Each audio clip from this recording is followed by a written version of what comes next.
ఒకప్పుడు ఇశ్రాయేలు దేశంలో దావీదు అనే చిన్న పిల్లవాడు ఉండేవాడు. అతను గొర్రెలను కాపాడుకుంటూ దేవునిని ప్రేమిస్తూ సంతోషంగా జీవించేవాడు.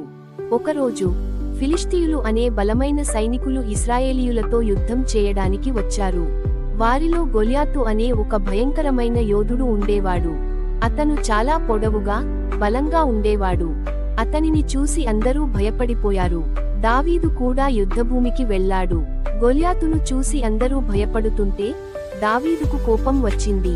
ఈ గొల్యాతు దేవుని సైన్యాన్ని అవమానిస్తున్నాడు, నేను అతన్ని ఎదిరిస్తాను అన్నాడు దావీదు. దావీదు దగ్గర కత్తి లేదు, డాలు లేదు, కాని అతని దగ్గర దేవుని మీద బలమైన నమ్మకం ఉంది. అతను నదిలో నుండి 5 నున్నటి రాళ్లను ఏరుకొని తన వడిసెలలో పెట్టుకున్నాడు. గొల్యాతు దావీదును చూసి నవ్వాడు. ఈ చిన్న పిల్లాడు నన్ను ఏం చేస్తాడు అని ఎగతాళి చేశాడు. కాని దావీదు భయపడలేదు. అతను ఒక రాయిని వడిసెలలో పెట్టి గట్టిగా విసిరాడు. ఆ రాయి గొల్యాతు నొసటిని బలంగా తాకింది. గొల్యాతు నేలకూలిపోయాడు. అందరూ ఆశ్చర్యపోయారు. దావీదు దేవుని సహాయంతో గొల్యాతును ఓడించాడు. ఇశ్రాయేలీయులు సంతోషంతో కేరింతలు కొట్టారు. దావీదు ధైర్యానికి, దేవుని మీద అతని నమ్మకానికి అందరూ ఆశ్చర్యపోయారు. ఈ కథ మనకు ఏమి నేర్పుతుంది?